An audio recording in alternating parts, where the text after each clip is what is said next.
This is seed saving germination testing. This is an optional step. I like to do this because I donate seeds at local seed swaps. So I would like to be able to verify beforehand that the seeds I am swapping are known to be good. And I like to put the estimated germination rate on the packets. That's me. You don't have to do this, but I find it's useful. As you can see here, we have 3 plates of seeds.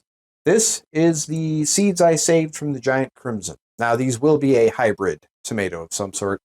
I have no idea what these are going to turn out to be like. This was one that I had saved specifically as a way to show you how this is done. I might plant these, though, when the time comes and just kind of see what happens. That could be fun, too. These are sun golds, and these are a stable cultivar, so you should be able to save these and get sun gold plants growing from them. And then this is Solanum atropurpureum, which is not a tomato, but it is related to tomatoes. It's in the same family. This was my single seed challenge plant. I fermented these seeds because it's a single... I fermented these seeds because it is in the same family as tomatoes, and they had a very minor gel coating on them, but nothing like a tomato does, so I don't know if the fermentation process killed these seeds or if it helped them. Hence why I'm going to do a germination test and just kind of see what happens. They do look a bit different than the seeds that I used to grow the plant, in the sense that they're not quite the same color. So it's possible that this method of the fermentation that we did with these seeds specifically will not work. I know it works for those 2 varieties, though, because these are tomatoes. This is how you do that when they have that gel casing. The last time we talked about saving seeds, we put them on these plates and then let them dry for a couple of weeks. And as you're probably aware, it's been more than a couple of weeks since I posted a video. A lot of stuff has happened recently, so just been too busy. Anyway, I wanted to get this taken care of. So when we talked in that last video, I said you can just throw them on the paper plate. And that tends to work, at least for me, at least as well as using a paper towel in between the plate and the seeds. But as you can see, there is still some stickage. I've got some seeds that are free, but most of them stuck to the plate. Again, as you can see, same sort of deal. Again, we'll just illustrate the difference here. You can see these, actually none of these are stuck to the plate. And I think the difference here is because these, I don't know how well you can really see that, but these seeds do not have fuzz on them. Whereas if you look at this, those seeds you can see have little tiny like fuzzy structures. So I think that's the difference. I think that's why some seeds stick and some don't. Anyway, to get them off, pretty easy. Yeah, just kind of go like this. Just move your finger back and forth. You're not looking to crush anything. You just want to knock them loose. And it takes a minute. But through the magic of editing, it'll all be done. So there we have that. Now, you're going to notice, especially with the really fuzzy ones, that the seeds are going to clump like this. There we go.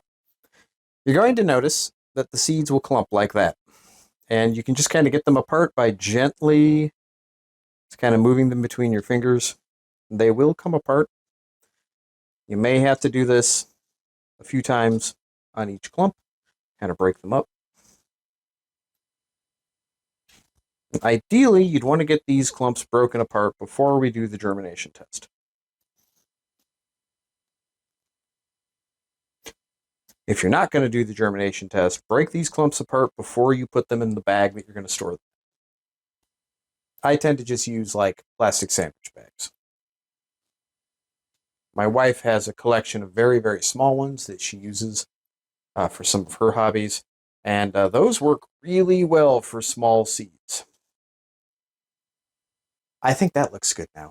So yeah, at this point, you have a couple of options. If you're going to be doing a germination test, now is as good a time as any to do it, because you're going to germinate the seeds, hopefully, And once you have your germination results, then you can bag them up with your projected germination rate. Then you know what to expect next spring. If you're not going to do a germination test, you can just put these in the bags now. And, just make sure you label the bags and everything, and it should be fine. I am going to do a germination test because I need to make sure that these germinate from the fermentation process that we did. Like, I want to know if these seeds are still viable. And the only way I'm going to know is if I try to germinate them now. So I'm going to try to do that while the plant that they came from is still alive. I do have some other berries set aside. So today I'm going to be working with these two. And I'm specifically going to be doing that because I have a lot of seeds for both of them.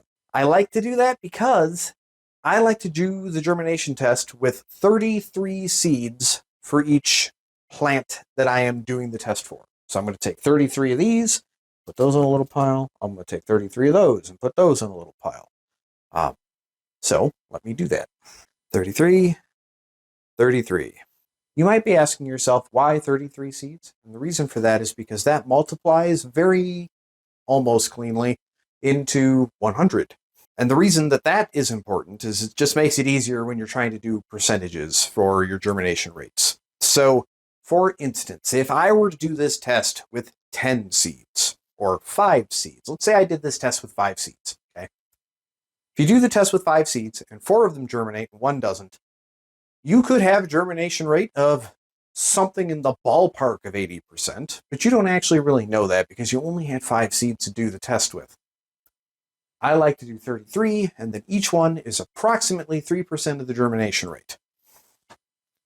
I feel, at least in my experience, it's enough seeds to know whether or not something is going to germinate at a reasonable rate. If I do 33 seeds and 25 of them germinate, then I know that the seeds are going to be, I don't know the percentage off the top of my head, but that's roughly 60 to 70% of the seeds are going to be good. Then I can just put that on my seed packet and say, hey, if you're going to plant these, plant 2 in each spot. That way you can just thin them out. And that's not really a bad practice anyway, but that's getting off topic. So I'm going to do 33 seeds. Feel free to do this with as many as you want. If you have lots and lots and lots of seeds and you have the patience to do the counting, the more seeds you do the test with, the more accurate your results are going to be. So, how do you do the test? Well, the test is fairly simple. I like to do this with Tupperware containers and paper towels. Now, I only have a couple Tupperware containers that are free right now. I've got this one, which is too big for this test, but I'm going to use it anyway. The kind I prefer to use are these thinner ones, like what you would put a sandwich in or something. To these, you add folded paper towels.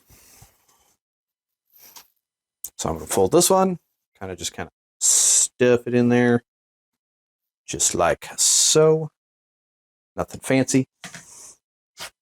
I'm going to do the same thing over here. Again, nothing terribly fancy. And that was already more trouble because the bottom of this one is a little smaller than the bottom of this one. One of the reasons I like to use these flatter ones. You're going to put a little bit of water in this, but don't soak these paper towels. You just want a little bit of water in there so that there's some humidity. Okay, so that's what I've got. It looks pretty much the same. It was less than a tablespoon of water. Do the same thing with this one. So the initial pour of water kind of looks like that, and then you just kind of pick it up, make sure there's not a whole bunch of excess water. That one should be fine. Step around the camera and cram this back in here. Now, move the tomato out of the way briefly. Just so you can see this, we'll use these because they're darker. And I'm going to adjust the camera here so that there is a better view for you. All right, so here's our prepared container. Here are our 33 seeds. And you're going to take these 33 seeds and you are just going to lightly sprinkle them around. The main thing that you are going to avoid doing here is do not let them touch each other like that. This one down here is a little close too, but that's fine. So this is fine. You just don't want them much closer than that. The other thing that's probably not going to be helpful about this specific test, in my case, yours will almost certainly be different, is the fact that Solanum atripurium takes longer to germinate than tomatoes do. So my results are going to be a little different than most people's, but that is fine. As you can see, I've got some here that are a little close together, so let me fix those. They can be close together, you just don't want them touching. And I don't know that touching is honestly going to make a difference, but I feel like it could from like a mold perspective. Okay. So that is what it's going to look like for Solanum atripurium. And tomato seeds will look a lot like that too.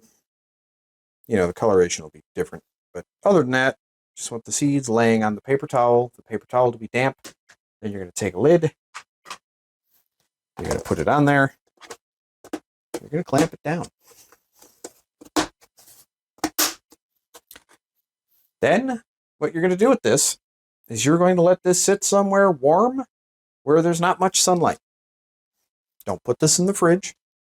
We're not doing cold stratification, although the process for cold stratification is basically this, but you put all the seeds in there and you cover them with the paper towel and you throw that in the fridge for 6 weeks. Other than that, it's basically the same thing.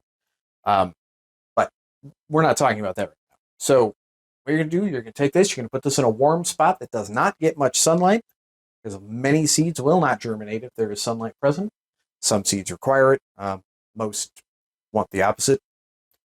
And then you're going to give this a little bit longer than the average germination time for these seeds.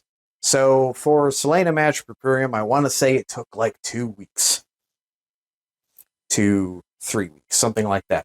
Tomato plants, it's usually closer to like 1.5 to 2 weeks. But you're going to give it a little bit longer than that, checking it periodically, like every couple of days. Just check it, make sure there's still moisture present, make sure that there is no mold. And yeah, you should see seeds germinating. Once the first seed germinates, you're going to want to give it like another week. At the end of that period, you're going to take a look at these seeds and count how many of them germinated and how many didn't, and that's going to give you your percentage. If you do 33 seeds like me, you're just going to multiply your result by 3.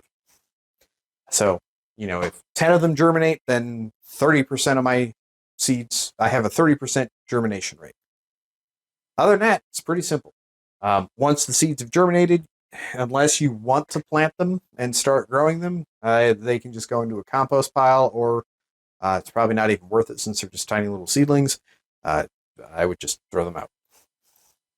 Everything else gets bagged up, labeled with what it is, and then that will wait for the germination test results, so that I can finish the label on the bag, and then after that, it just goes into storage for next year. I hope that was informative for you folks. If you have any questions, please let me know.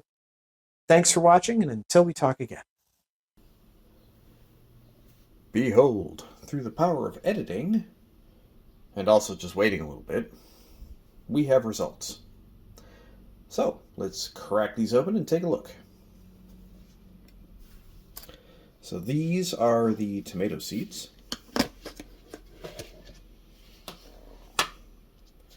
And there is our germination. So what you do now is you just count them.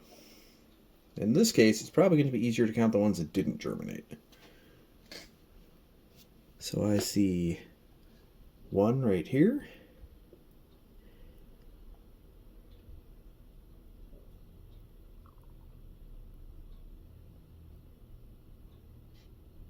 And that's it. 1 didn't germinate.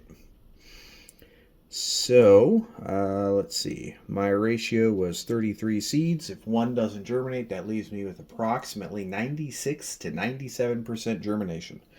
So, there's that. Now, as for these seedlings, what to do with them? Personally, I would compost them. Don't plant them. They're very leggy. These will not generally grow into healthy plants, especially if you're doing this during the late autumn time of year. There's not really a point in planting these. If you did this test with something like beans or something along those lines that are used for microgreens, you could just eat them. But these are tomatoes, so I wouldn't recommend doing that.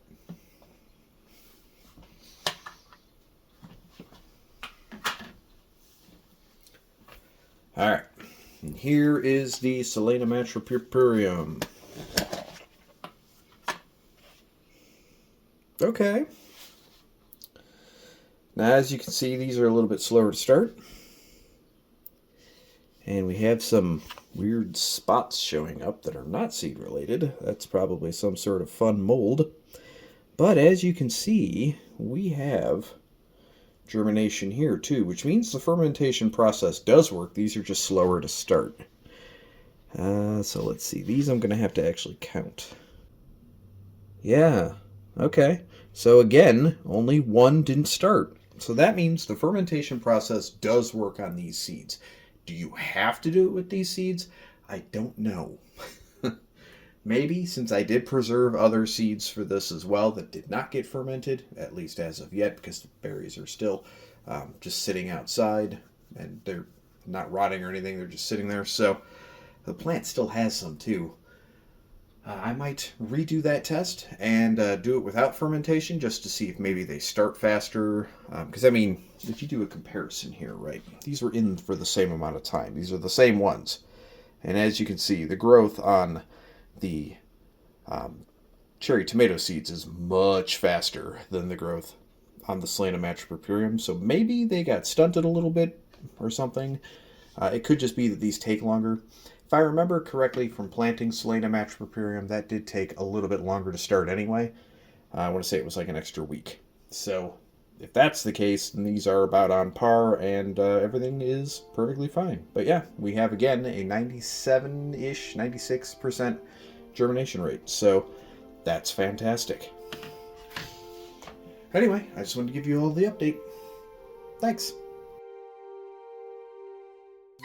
Now, this is an optional step. You do not have to do this, but I like to do this because it helps me understand what kind of germination test.